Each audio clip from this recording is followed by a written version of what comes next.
இந்த பதிவில் ஒருவருக்கு கடன் ஏற்பட முக்கிய காரணம் என்ன என்பதை பார்க்கலாம். பொதுவாக ஜோதிடத்தில் கடன் என்ற சொல்லை குறிப்பது 6ஆம் பாவமாகும். இந்த 6ஆம் பாவம் அதிபதி இந்த சனி, ராகு, கேது சேர்க்கை இருப்பது, அல்லது அவர்களுடைய நட்சத்திரத்தில் இருப்பது, அல்லது அவர்களின் பார்வையில் இருப்பது. அதே போல 6ஆம் பாவமும் இந்த சனி, ராகு, கேது இவர்கள் அந்த 6ஆம் பாவத்தில் அமர்வது, அல்லது அந்த 6ஆம் பாவத்தை பார்ப்பது, இப்படி இருப்பதும் அந்த 6ஆம் பாவமும் கெடும், அந்த 6ஆம் அதிபதியும் கெடும். அதே போல காரக கிரகமாகிய செவ்வாயுடன் இந்த தீய கிரகங்கள் சேர்ந்து இருப்பது, அல்லது அவர்களின் நட்சத்திரத்தில் இந்த செவ்வாய் இருப்பது, அல்லது அவர்களின் பார்வையில் செவ்வாய் இருப்பது, இப்படி இருந்தால் கண்டிப்பாக ஒருவருக்கு கடன் ஏற்பட வாய்ப்புண்டு. இந்த கடன் எப்பொழுது ஏற்படும் ஜாதகருக்கு என்றால், இந்த கிரகங்கள் இந்த பிறப்பு ஜாதகத்தில் அமர்ந்த கிரகங்களின் மேல் கோச்சார கிரகங்கள் என்று கோச்சார கிரகங்கள் ராகு, கேது, சனி இவர்கள் கோச்சாரத்தில் அந்த கிரகங்களின் மேல் பயணிக்கும் காலத்தில் அவருக்கு கடன்கள் ஏற்படும்.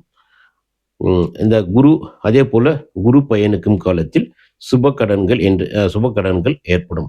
சுப கடனை ஒரு திருமணத்திற்காக கடன் வாங்குவது, அல்லது ஒரு வீடு வாங்குவதற்கு கடன் வாங்குவது, அல்லது ஒரு சொத்தை வாங்குவதற்கு கடன் இப்படி சுப கடன்கள் ஏற்படும். இந்த ராகு, கேது, சனி போன்றவை செல்லும் பொழுது அவை அசுப கடன்களாக ஏற்படும்.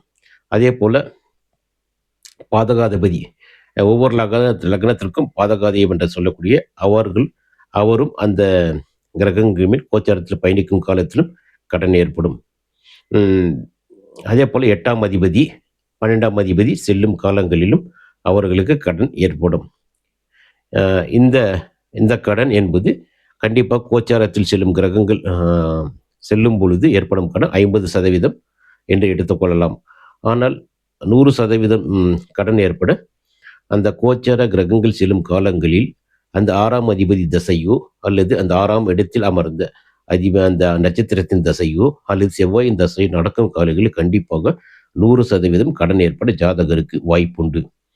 இந்த கடனிலிருந்து விடுபட வழி என்ன என்றால், அந்த தசை அல்லது புக்தி நடக்கும் காலங்களில் 6ஆம் அதிபதி தசை அல்லது 6ஆம் அதிபதி புத்தி நடக்கும் காலங்களில் ஜாதகர் மிகவும் எச்சரிக்கையாக இருக்க வேண்டும். அதே போல அந்த பிறப்பு ஜாதகத்தின் மேல் கோச்சார கிரகங்கள் அந்த 6ஆம் அதிபதி பிறப்பு ஜாதகத்தில் 6ஆம் அதிபதி மேல் கோச்சார கிரகங்கள் அந்த ராகு, கேது, சனி இவை செல்லும் காலங்களில் மிகவும் எச்சரிக்கையாக ஜாதகர் இருந்தால் கண்டிப்பாக கடன்களிலிருந்து விடுபடலாம்.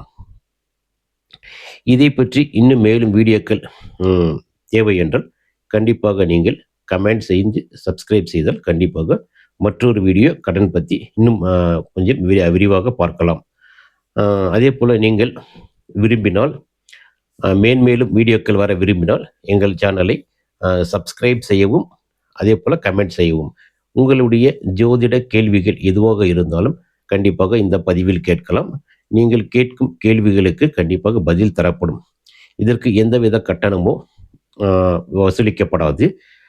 ஜாதகருக்கு திருப்தியாக இருந்தால் மட்டுமே சப்ஸ்கிரைப் செய்யவும். நான் இந்த ஜோதிட சேனலுக்கு புதுசு.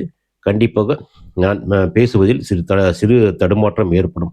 ஏனென்றால் எனக்கு இதை தான் முதன்முறையாக பேசிக்கொண்டிருக்கிறேன். இன்னும் போக போக கண்டிப்பாக நன்றாக பேசுவேன் என்று நினைக்கிறேன். நன்றி.